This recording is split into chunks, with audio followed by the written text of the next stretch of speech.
Você está ouvindo Customer Lovers, o podcast da Kentricus e especializado em centralidade no cliente. Um oferecimento High Platform.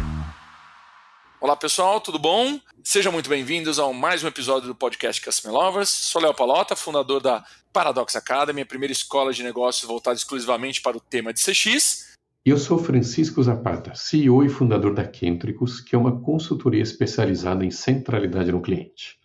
Estamos começando mais um episódio do podcast Customer Lovers. E hoje o nosso convidado é o meu amigo Bruno Rodrigues, da BCR. Bruno, seja muito bem-vindo ao podcast Customer Lovers. Hoje a gente vai falar muito sobre o mercado de CX, explorar toda a sua experiência no tema, mas antes a gente quer ouvir de você. Conta um pouco como é que é a tua história profissional, como é que você chegou até aqui, como é que você está envolvido com esse universo de CX? Fala Léo, fala Zapata, tudo bem com vocês? Bom, primeiro de tudo agradecer pela oportunidade de estar aqui. Conversar com vocês para mim sempre é um grande prazer e agora a gente poder gravar esse podcast é melhor ainda. Bom, a minha trajetória em CX ela iniciou de um jeito diferente. Eu comecei a minha carreira profissional procurando emprego em grandes empresas e eu nunca me dava bem, eu sempre tinha dificuldade de ficar no emprego porque eu achava, no final das contas, a vida corporativa um pouco chata para mim, eu gostava de coisas que davam mais desafio. E aí, pulando de emprego em emprego, eu achei uma oportunidade que era de trabalhar com análise de antifraude. Um antigo amigo, conhecido de mercado, me chamou para trabalhar em análise de antifraude. Foi aí que nasceu a BCR. A gente teve uma oportunidade primeiro com esses projetos, e aí depois a gente foi desencadeando para o tema de CX. Então, eu sou formado em marketing, atuei pouco em marketing, vivi muito na vida comercial, muito falando com as pessoas e muito tentando resolver problema de empresa. Acho que esse é o meu histórico profissional até aqui. Excelente, Bruno. E vamos já começar com uma pergunta um pouco mais ampla, né? Queria entender, ao longo da sua carreira, quais foram os maiores desafios que você enfrentou seguindo essa linha da área de, vamos chamar assim, de relacionamento com o cliente, CX, é que lá no passado não se falava muito nesse termo, né? Mas o conceito era o mesmo. Conta um pouco pra gente. Ô Léo, olha, o maior desafio que eu enfrentei foi quando eu decidi entrar para o mercado de CX. Vou contar rapidamente esse histórico e essa decisão. Quando a BCR nasceu, a BCR era uma empresa voltada à resolução de antifraude, né? A gente fazia análise de antifraude para uma outra empresa de software na época, uma empresa de mercado, que atendia diversos e-commerces. Eu entrei nesse mundo porque eu tinha tentado já de tudo, sou formado em marketing, mas eu tinha tentado de tudo, já área comercial, trabalhar em empresa, passei em alguns processos seletivos de trainee, que foram interessantes na minha vida, foram muito enriquecedores, mas eu não conseguia ficar mais de um ano nas empresas. Eu saía das empresas e buscava outra coisa. Porque a coisa, quando ela ficava muito repetitiva e monótona, eu tinha que mudar. E aí, em uma dessas empresas, eu conheci uma pessoa que foi, assim, um divisor de águas para mim, que me chamou, era uma empresa de e-commerce, ele perguntou se eu sabia analisar pedidos de antifraude. Eu falei, cara, eu não sei, mas eu aprendo e dá para fazer, e eu vou fazer funcionar. Inclusive, esse dá para fazer e vai funcionar é um lema que a gente tem na BCR até hoje. A gente dificilmente fala não para algum projeto, a gente sempre acredita nas ideias dos clientes e segue com isso. Bom, fiz esse projeto de antifraude, era eu analisando sozinho, eu não tinha nenhum funcionário, nem nada, era eu na raça ali, e todo o dinheiro que eu ganhava desse projeto, eu reinvestia na empresa, eu deixava o dinheiro ali guardado na empresa. De uns anos do início do projeto para depois, a gente conseguiu crescer bastante. Então, a gente analisava centenas de milhares de pedidos no e-commerce de várias lojas. Eu tinha dezenas de funcionários. Era uma empresa muito boa, só tinha um problema. Ela tinha um único contrato. E esse problema chegou. Inclusive chegou numa época que eu não posso esquecer, que é quando a minha esposa estava grávida da minha primeira filha. E eu recebi uma informação desse meu cliente que a gente ia ter que cancelar o contrato meio que sumariamente. A empresa tinha algumas questões e tinha decidido cancelar o contrato com a gente. Cara, da noite pro dia eu vivia num sonho e da noite pro dia eu comecei a procurar uma alternativa. Eu tinha duas, na verdade, voltar para o mercado e aí tomar a decisão de ir para as empresas e ser ali um funcionário, ser um colaborador, o que eu acho muito bacana, mas não era para mim. E a segunda opção que era realmente conseguir fazer com que a empresa desse uma virada, né? Mas eu não tinha nenhum outro cliente de antifraude, eu não conseguia seguir no mercado, então eu tive que mudar para outro mercado.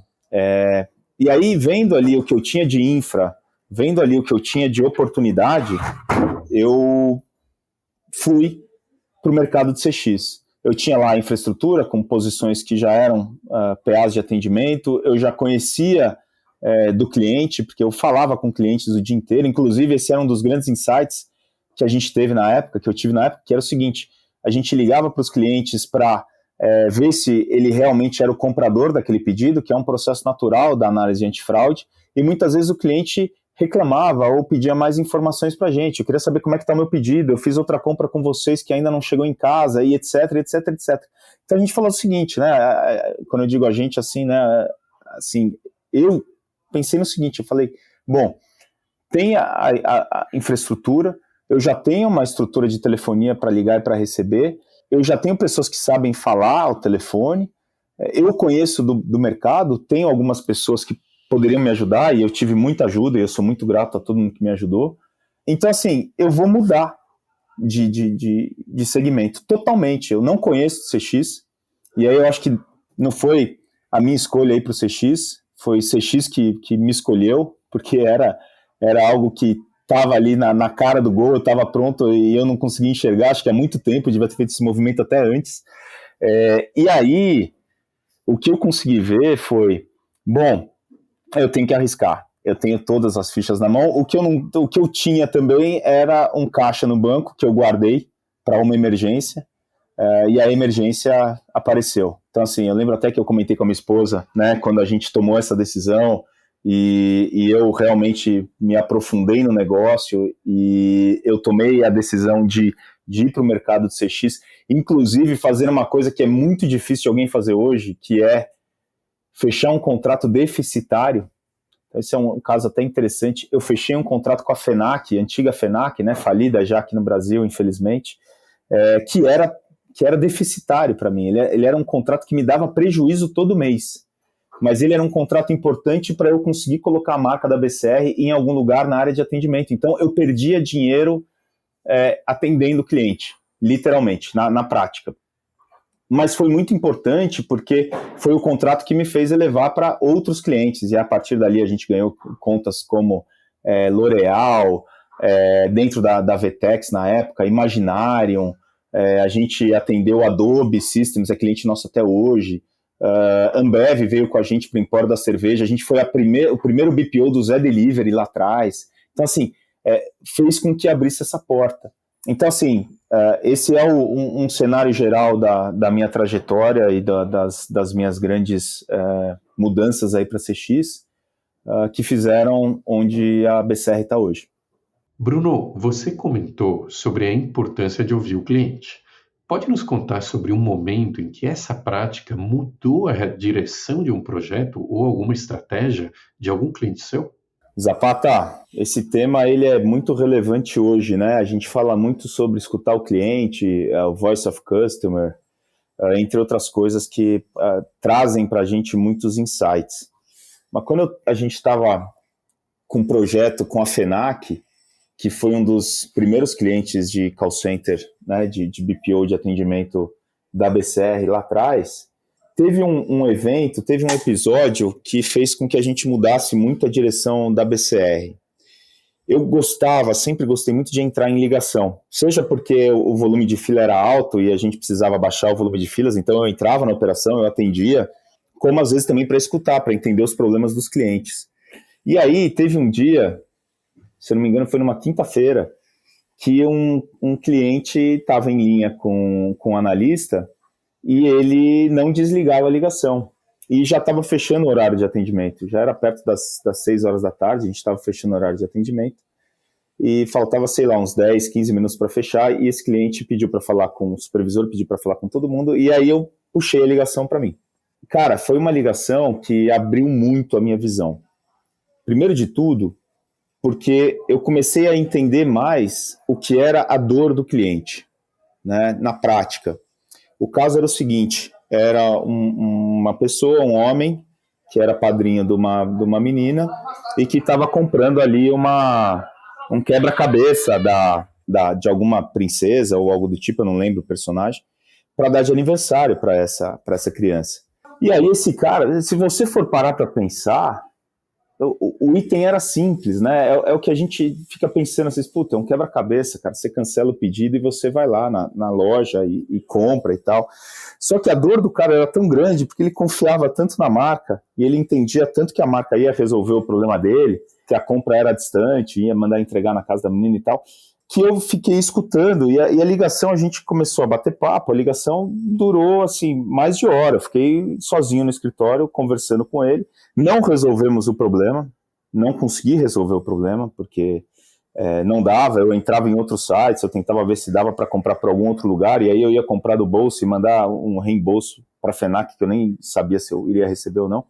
E no final das contas ele tomou uma decisão de pedir para o compadre, para a comadre, comprar o item e depois ele pagava, né? E aí me ficou muito isso na cabeça pelo seguinte, e eu falo isso até hoje para o time, a gente é agente de mudança na área de atendimento, na área de relacionamento com o cliente. Nós somos pessoas que têm a capacidade de mudar o humor e de mudar a vida daquela pessoa naquele dia, naquele momento. E não importa, eu cito muito casos de clientes que a gente tem, como por exemplo a Pandora, Chopp Brahma, Lacoste, são clientes onde os consumidores esperam, né, são empresas onde os consumidores esperam ter algum tipo de retorno, algum tipo de atendimento premium, alguma coisa do tipo. Mas no final das contas não importa se a pessoa está ligando para reclamar que caiu uma pedrinha da joia da Pandora, ou se o chopp não estava legal, ou se no caso de casos mais críticos, como Vitacom e Tenda, você tem um problema na casa da pessoa, que aí é mais fácil de mensurar a criticidade, mas muitas vezes, cara, o que a pessoa precisa é que aquele problema seja ouvido. E aí a gente criou, dentro da BCR, esse conceito de, primeiro de tudo, lá atrás, na época da FENAC, começar a categorizar os problemas, levar os problemas categorizados para os clientes e fazer com que esses problemas cheguem até boards, diretoria, e a gente consegue fazer isso, a gente tem uma metodologia para trazer os problemas fatiados, então motivo de contato por CSAT, por SLA, por nível de serviço, por dificuldade de resolução. Então a gente consegue trazer esse problema para as empresas, então esse é um primeiro ponto que deu uma luz naquele momento. E o segundo ponto é que não importa por que estão te ligando, não importa porque estão abrindo um chamado. Se a pessoa parou o tempo dela para entrar no site, descobrir o telefone da empresa, ligar para a gente, aguardar em URA, aguardar em fila, digitar CPF, etc, etc, etc, essa pessoa precisa do problema dela resolvido. E só tem a gente para resolver esse problema. Então, por mais que pareça simples essa questão, esse é o cerne da nossa vida como atendimento, como relacionamento com o cliente. E se eu não tivesse ficado na linha e tivesse escutado esse cara, talvez eu acharia que era só mais um problema e que tá tudo bem e que é operacional e passa, mas não é. A gente tem que sempre tentar resolver a coisa e da melhor maneira possível, obviamente escutando o cliente e direcionando o problema. Então, os times hoje de BCR fazem muito isso. É escutar até o fim, é entender, compreender e se colocar no lugar do cliente. Ô Bruno, você trabalha hoje, né, numa empresa de tecnologia, e não só tecnologia, mas também de serviços, etc., mas também de tecnologia. Quais foram algumas tecnologias ou estratégias que você implementou e que tiveram grande sucesso nesse universo que a BCR está atuando?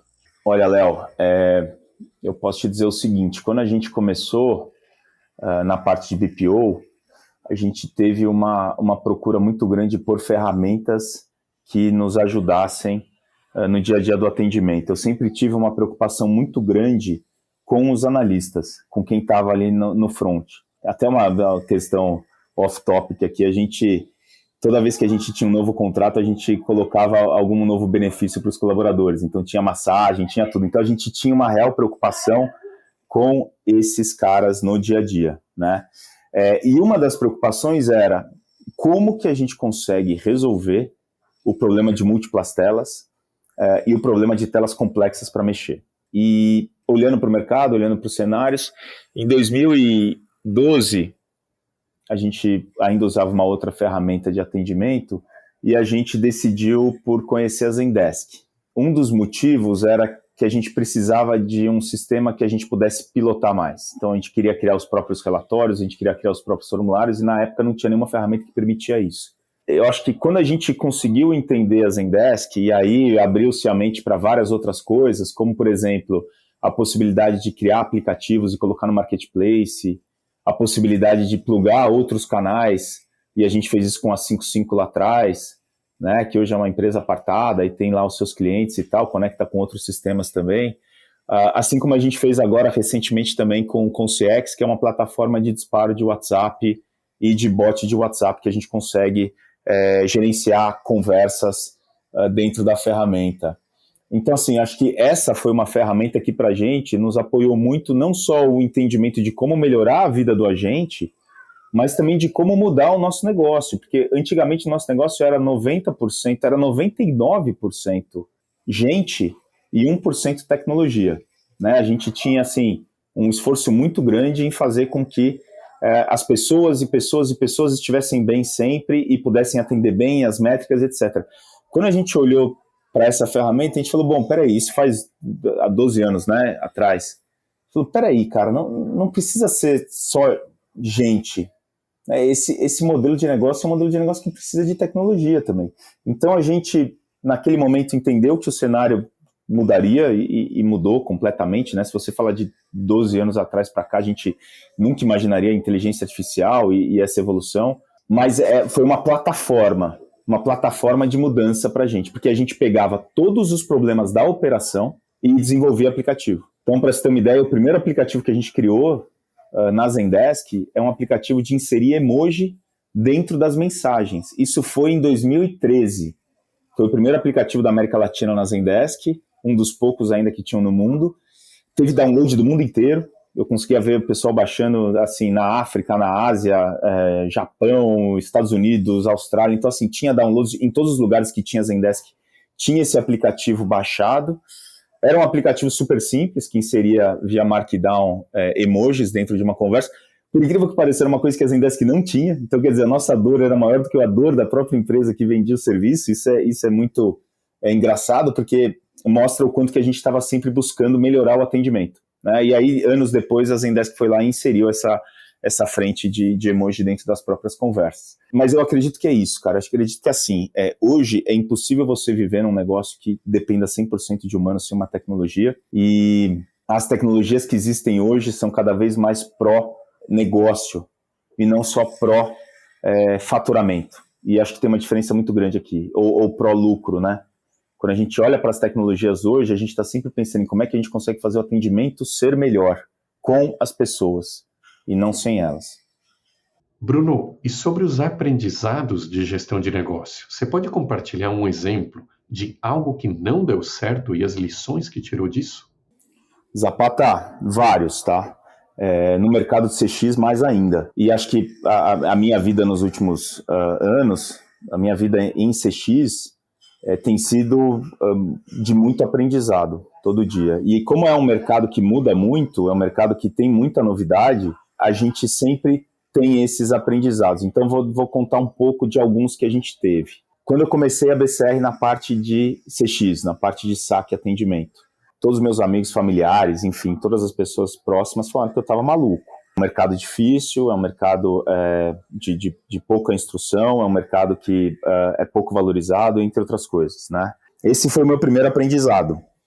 Foi o aprendizado de que o CX é um mercado maravilhoso, na verdade, que você precisa entrar nele. E eu digo para todo mundo que eu não fui atrás do CX, né? Acho que o CX me encontrou. Você trabalhar com CX hoje, tirando, por exemplo, a Paradox, tirando as empresas que hoje são muito focadas em especialização do CX, não existe um curso de CX dentro de uma faculdade. Talvez até exista hoje, mas eu digo os cursos tradicionais de administração, economia, medicina, obviamente, direito, etc. Não existe um curso para CX. Então, as pessoas que estão nesse mercado, elas também encontraram o CX como talvez uma forma de começar na carreira de trabalho, ou então de uma mudança necessária dentro de uma empresa ou outra coisa. Então, assim, o CX, ele é pra gente, para quem está no mercado, não só um ganha-pão, não só uma carreira, ele é o nosso maior gosto, né? O nosso maior prazer de viver. Eu tenho esse sentimento. Então, acho que o primeiro aprendizado foi o seguinte, como é legal trabalhar com CX. Esse foi o primeiro aprendizado. E aí depois, obviamente, tudo que todo mundo me falou que eu deveria ter me preocupado antes de montar a BCR voltada para CX aconteceu. Então, as questões de dificuldade de contratação, as questões de necessidade de treinamento intensivo, as questões relacionadas a todos os possíveis players de tecnologia vindo para matar o CX. Então, eu já tive momentos onde o bot, aquele bot mais antigo, estilo bot da Direct Talk ou os bots de mercado que existiam no passado, eles acabariam com o atendimento, não acabaram. Depois eu tive um caso clássico na 55PBX, que começou a vir ferramentas de fora do Brasil para atender a parte de telefonia e falaram que eu ia morrer também, que não ia mais funcionar a 55PBX, e a 55PBX está aí até hoje firme e forte. Agora, de novo, a questão da inteligência artificial, que está trazendo essa questão de vai reduzir tudo, vai acabar com o call center, vai acabar com o BPO e tal, e não vai acabar. A gente já percebeu que existem camadas de IA, né? Até queria também explorar isso com vocês depois, se tiver tempo para falar, mas existem essas camadas onde vamos precisar de humanos sempre. Então, assim, a minha vida foi de eternos aprendizados. Clientes que eu perdi, que eu tinha certeza que eu não ia perder, mas acho que o maior aprendizado, cara, aí como também empreendedor, assim como vocês, é de não desistir, porque eu podia ter desistido várias vezes, eu quase morri várias vezes. Quando o negócio que eu comentei com vocês antes, que eu perdi o meu único contrato, eu usei todo o dinheiro que eu tinha e todo o tempo que eu tinha para transformar o negócio de antifraude para CX. E, cara, assim, eu podia ter morrido facilmente ali e por muitas vezes eu quase morri.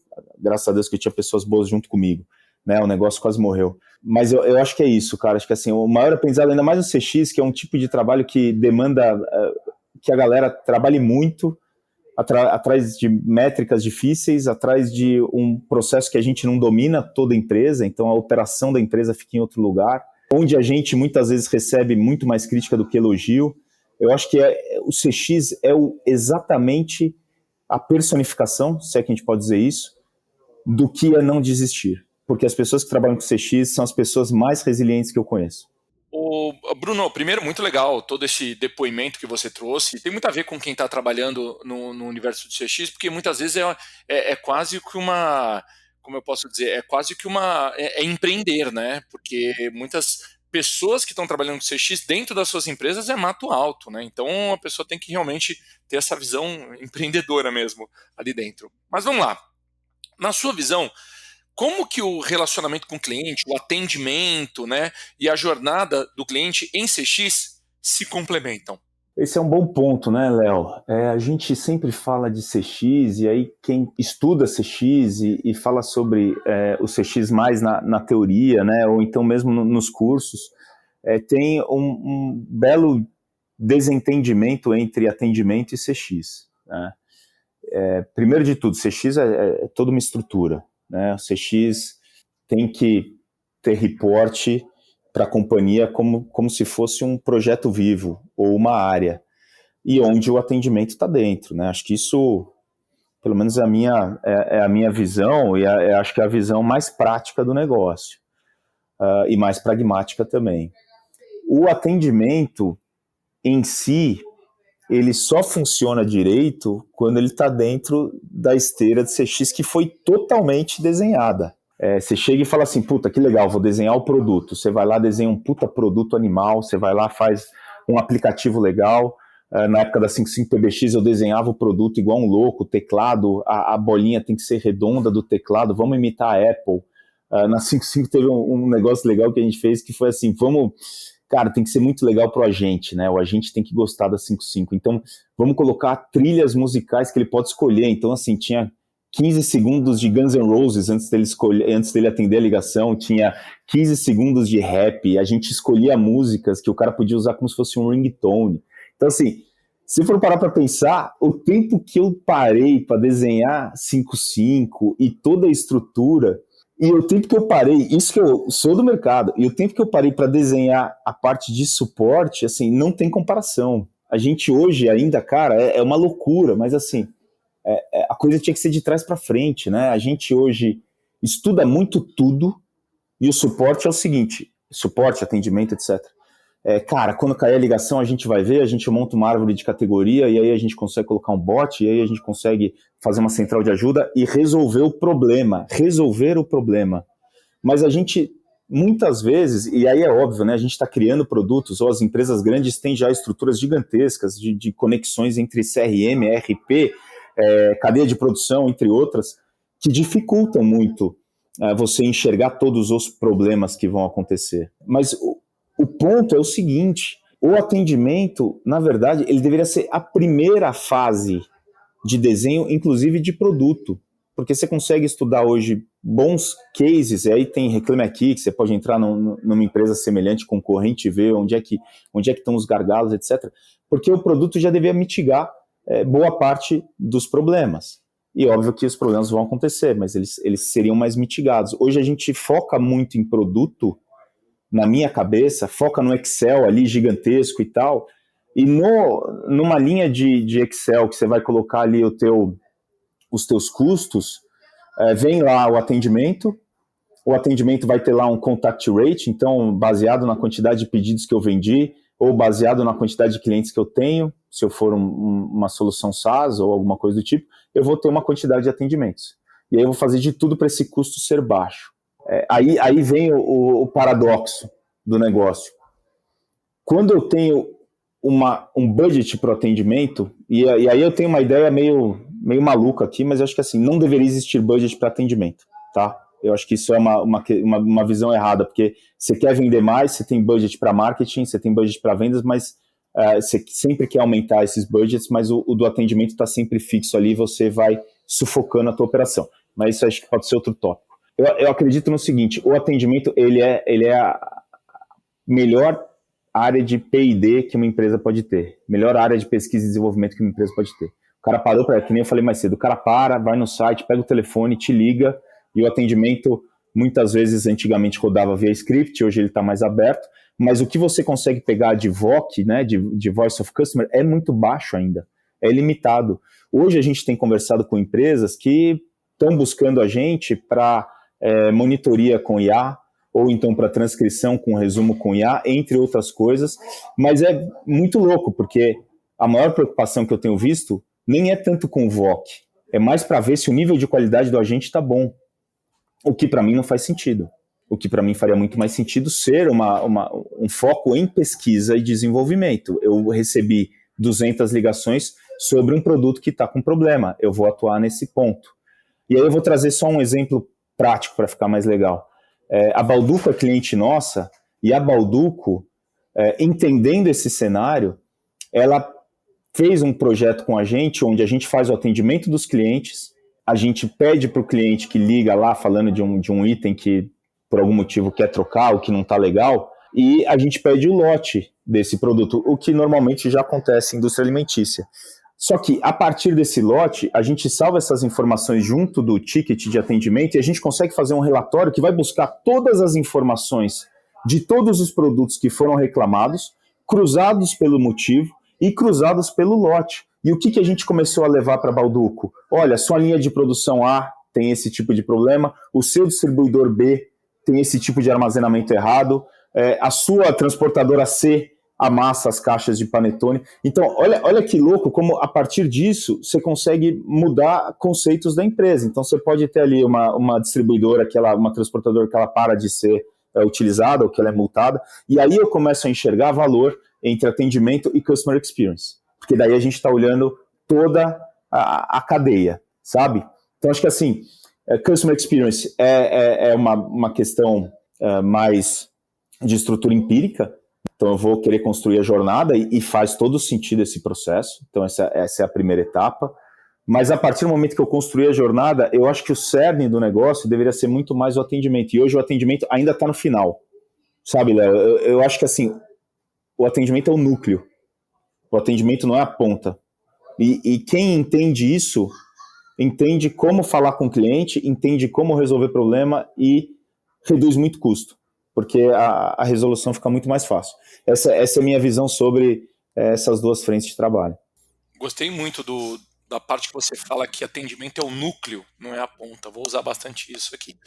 Bruno, e aproveitando o tema, você pode tirar a crença dos nossos ouvintes sobre a diferença entre atendimento ao cliente e CX? Como você vê a evolução das ferramentas de CRM e a integração com outros canais ao longo dos anos? Zapata, sim, eu acho que essa crença ela precisa ser muito bem esclarecida, né? A gente precisa resolver essa questão e já ficou claro que o atendimento hoje ele é uma parte importante do negócio. Ele ainda não é núcleo, mas ele é parte importante do negócio, isso sem dúvida nenhuma. Mas chamar o atendimento de CX, você está despriorizando uma série de outras áreas e uma série de outros estudos tão relevantes que vão além do atendimento. Então é como se a gente está ali no hospital e o médico fosse o todo ou o enfermeiro fosse o todo. E na verdade não, na verdade existem papéis fundamentais para cada uma das frentes. Né? Existe o papel fundamental do atendimento, existe o papel fundamental do CX. E na verdade o CX não é nem o médico e não é nem o enfermeiro, né? O CX é o hospital, é a estrutura toda. O CX impacta em produto. Eu tenho visto isso é uma coisa muito legal, eu tenho visto cada vez mais áreas de suporte ou atendimento ao cliente conectadas com áreas de produto. Era uma coisa impensável 5, 10 anos atrás. Impensável. Eu vejo muito reporte de atendimento chegando em boards. Eu vejo muitos casos de bônus relacionados a lojas físicas de acordo com o atendimento que cai num Reclame Aqui. Então, olha que loucura. Você começa a conectar áreas, você começa a conectar sistemas, você começa a conectar estruturas diferentes baseadas em atendimento, certo? Então, tudo está relacionado ao atendimento aqui. Mas, por outro lado, o atendimento não vai criar um produto ou melhorar um produto. Isso é o papel da área de produto. Como? Com essa conexão de CX. Né? Você tem, por exemplo, a Tenda, que é um cliente nosso, onde tem um trabalho intensivo de visita às entregas de chave. Então, o time Tenda vai visitar a entrega de chave. Inclusive, o time de atendimento, para entender como é que está essa relação nesse momento tão importante. Então, olha que bacana o processo que a Tenda faz, respeitando toda essa estrutura que foi feita pelo CX. Então, imagina que está lá o time de atendimento acompanhando a entrega de chave, mas toda a estrutura, cara, quem construiu ali a parte de marketing para vender o sonho da casa própria, quem construiu ali a parte financeira para caber no bolso da pessoa, quem construiu o próprio prédio e o apartamento, são partes também do CX. Então, acho que a gente minimiza não só o CX, mas a gente minimiza também o poder que o atendimento tem, porque fica uma coisa tão ampla que você perde a noção de quem faz o quê. E aí, quando você perde isso, você perde também a relevância que tem cada área. E eu acho que o separar não é só para falar assim, puta, isso não é CX, isso é atendimento, isso aqui você não entende, o CX é mais ou menos... Não, é para dar a real importância que cada área tem. Eu acho que o objetivo da separação é esse, é mostrar KPIs, é mostrar projetos e é mostrar evoluções de atendimento e também o mesmo na parte de CX, cada um com as suas competências e as suas entregas. Muito bacana, Bruno. E para a gente fechar esse nosso bate-papo, vamos puxar um tema que é um tema do momento, né? Inteligência artificial. Como a IA tem sido um tema quente, como é que você vê a sua influência na área de CX e atendimento ao cliente? Ô, Léo, bom, primeiro de tudo, tem IA para tudo hoje, né? Eu até brinco que às vezes você vai na padaria, daqui a pouco vai ter uma IA ali que vai fazer alguma coisa de sanduíche para você, ou todo mundo vai colocar IA em alguma... Eu não acho nem uma má ideia, mas eu acho que assim, a gente está extrapolando a IA em muitas coisas. Até li um relatório recente de que as venture capitals não estão mais olhando IA como parte das startups como se fosse um diferencial, né? Então, acho que assim, IA por IA é dinheiro jogado fora. Quando a gente começou, o primeiro contato que a gente teve, que BCR teve com IA, foi dentro da área de desenvolvimento. A gente tem uma área de tecnologia, de desenvolvimento de software, onde a gente buscou desenvolver uma IA, que era um projeto de uns clientes, que buscava, através do Instagram, pegar o perfil daquela pessoa, de um influencer, no caso, e ia ler ali tudo que o influencer já fez de post, etc., e começar a criar roteiros para esse influencer seguir. Então, criava o roteiro, então você tem lá um influencer que fala sobre fitness, quais que seriam os roteiros mais interessantes, e a partir disso ia criando novos conteúdos. Isso foi há uns 2 anos e meio atrás, quase 3 anos atrás, tá? Então essa foi a nossa primeira relação, de fato, com o IA. Só que aí teve um momento, teve um dia que a gente estava mexendo bastante em GPT, e aí a gente tinha algumas horas do dia da semana que a gente trabalhava em projetos aleatórios e ficava pirando lá em brainstorm numa sala, e a gente foi atrás daquilo que tinha maior dor hoje no atendimento, né? E para a gente, a maior dor no atendimento naquela época era o seguinte: qualidade, monitoria de qualidade. Monitoria de qualidade, ela é cara, né? Você tem pessoas fazendo isso, ouvindo ligações. Ela é imprecisa, porque você tem uma questão de ser enviesada. Eu gosto mais do Léo, eu vou dar uma nota melhor. Puta, eu não vou com a cara do Zapata, eu vou dar uma nota ruim para ele. Você tem uma questão do feedback só acontecer depois de um tempo. Enfim, são infinidade de problemas. E aí eu fui fazer uma conta de quanto que custava cada monitoria humana dentro da BCR. Custava R$35 na época. Eu achei assim, eu caí para trás. Nunca tinha feito essa conta. Não sei como eu nunca tinha feito essa conta, mas nunca tinha feito essa conta. Eu falei, cara, a gente precisa usar IA para isso. E aí a gente começou a usar IA e fez teste, ficava à noite, madrugada, para tentar chegar num produto. E a gente chegou num produto, com o CX Monitor, né? Ele é um produto que, inclusive, a gente usa em operações dentro da BCR. E o CX Monitor nada mais é do que transcrevo ligação e pego chats, etc., e jogo para a IA faz um cálculo ali, baseado numa ficha de monitoria, com regras específicas, com pesos, e dá uma nota final para esse agente, fala, olha, você tirou tal nota aqui, por tal motivo, e onde que você poderia melhorar, e salva isso dentro do ticket. Cara, essa foi o nosso primeiro projeto de IA, que virou um produto. E foi assim, apesar da gente achar que seria maravilhoso, foi um desastre, né? Porque a gente comunicou muito mal, o time de qualidade ficou desesperado porque achou que ia todo mundo ser mandado embora, estava naquela fase da IA que era a ideia de que ia substituir todos os humanos. Os times de atendimento odiaram porque eles começaram a perceber que eles estavam sendo monitorados ou observados 24 horas por dia no seu trabalho, então é como se tivesse um robô atrás deles, vendo tudo que eles estavam fazendo. Então, assim, a gente entendeu que a IA, ela era... Só que, assim, o produto foi um sucesso. Tá? A gente reduziu de R$35 em média por monitoria humana para coisa de R$2 por monitoria automatizada. E gerou muitos insights para a gente também. Então, esse foi o primeiro projeto de IA que a gente viveu na BCR, que teve mais larga escala, e hoje é um produto que a gente tem. O resultado em si, hoje, agora, depois de 2 anos, já é muito diferente daquilo que era antes. Agora, as pessoas de qualidade se transformaram em pessoas de monitoria de relatórios que conseguem gerar feedback muito mais rápido e conseguem criar treinamentos. Os analistas agora muitas vezes competem pela maior nota, então ficou muito legal porque virou uma competição, virou algo real ali de gamificação. E no final das contas o cliente adorou, porque o cliente agora ele entende que as monitorias não são enviesadas, às vezes era enviesada até pela própria operação, com medo da nota ser ruim e do cliente ficar bravo. Então assim, a gente entende as questões humanas com medo da inteligência artificial e nesse caso eram reais mesmo. Então assim, para a gente foi um grande sucesso. Partindo disso, para o que a gente tem hoje, Léo e Zapata, o que eu vejo? Tá? A gente tem várias empresas que hoje oferecem bots, né, e nem se fala mais bot, agora são os agentes de IA. A própria Zendesk é uma delas, com uma plataforma belíssima, com integrações, com a possibilidade de uso de ChatGPT-5 já e tal. Então, assim, é muito poderoso. A gente tem usado isso em diversos clientes e tem sido muito, muito bom. E aí veio um pensamento meu sobre a IA, que é o seguinte: a IA, ela tem uma pirâmide de decisão.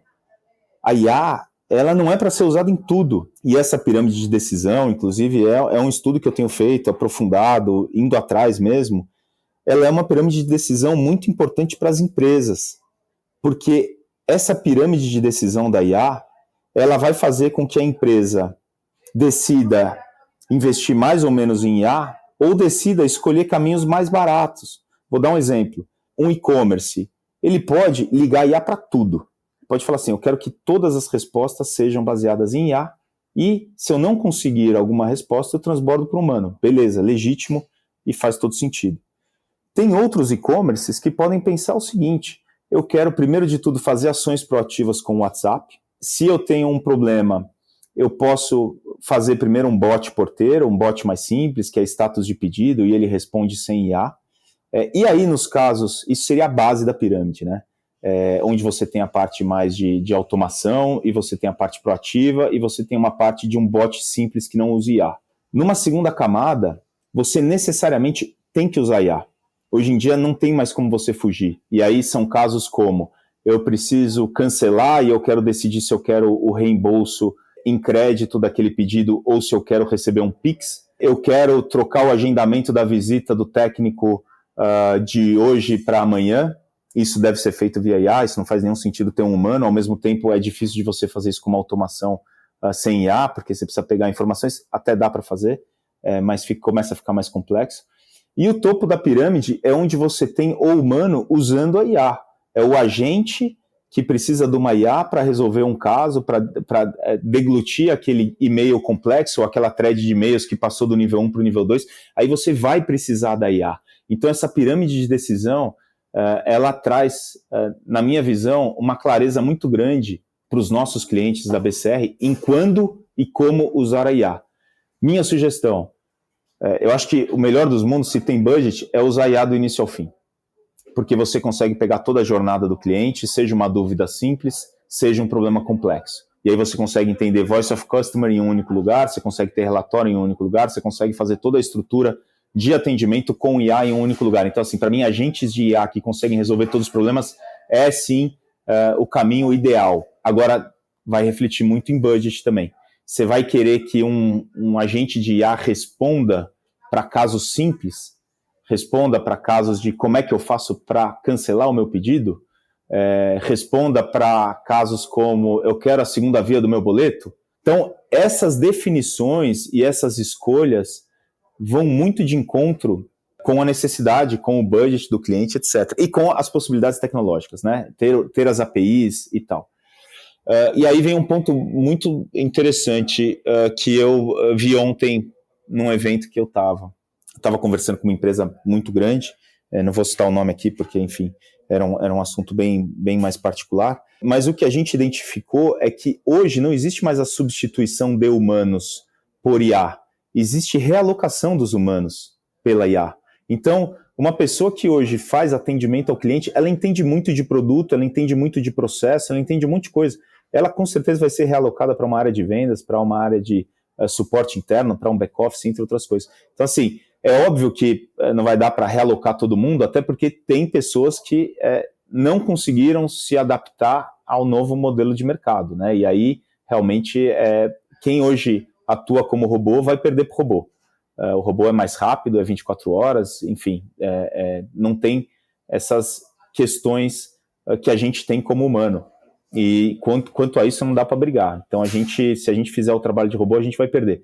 Mas eu vejo que a IA tem feito muito mais, tem tido muito mais benefício para as empresas e tem feito com que a gente consiga colocar pessoas também em cargos de níveis mais altos, em inteligências maiores, em desafios maiores. Então, assim, essa é a minha visão sobre a IA. Eu acho que ela realmente vai mudar o negócio e o atendimento é o mais custoso. Então, normalmente, quando você pega ali linhas de custo, você sempre vai querer atuar naquilo que está mais custoso e que você vê menos valor ainda para algumas empresas. Então, vamos colocar uma inteligência artificial aqui para resolver esse problema, o que eu acho uma loucura. O problema está dentro de casa, não está no atendimento. Mas eu acho que é interessante a gente entender esses níveis de maturidade. Em qual nível a empresa está e o quanto que ela está apta a gastar ou a se integrar para resolver o problema. Mas, para mim, o mundo ideal é esse da pirâmide de decisão de IA que eu comentei com vocês. Muito bom, Bruno. Muito obrigado por compartilhar todo esse conhecimento e experiência conosco. E foi muito legal ver a tua história associada à CX, né? Tão conectada com o CX. E antes da gente terminar, queria que você deixasse aí uma mensagem final para os nossos ouvintes. A mensagem final é a seguinte: CX é maravilhoso, CX abre porta em todos os mercados, em todas as áreas, porque CX ensina empatia, ensina resiliência, ensina a gente sempre estar disposto a poder ajudar o próximo, e essas são características humanas que nenhuma máquina nunca vai conseguir replicar ou mudar. Então, acreditem no CX em breve ele já está mudando, ele já está se tornando cada vez mais a crista da onda, e eu tenho certeza que ele vai ser cada vez mais. Então, quem sempre teve amor pelo CX, eu acho que agora está na hora da gente também conseguir ter todo o retorno que a gente merece. Excelente, meu amigo, excelente, Bruno. Gostaria de realmente de agradecer você a tudo que você compartilhou, e assim chegamos ao fim desse episódio do podcast Customer Lovers. Queria agradecer a todos por nos acompanharem e esperamos que tenham encontrado insights valiosos sobre o mercado em que atuamos. Não deixe de nos seguir para mais conteúdos relevantes e até a próxima, pessoal. Você acabou de ouvir o Customer Lovers, o podcast da Kentricus com o oferecimento da High Platform. Visite nosso perfil no Spotify e se liga em todos os episódios que já rolaram por aqui.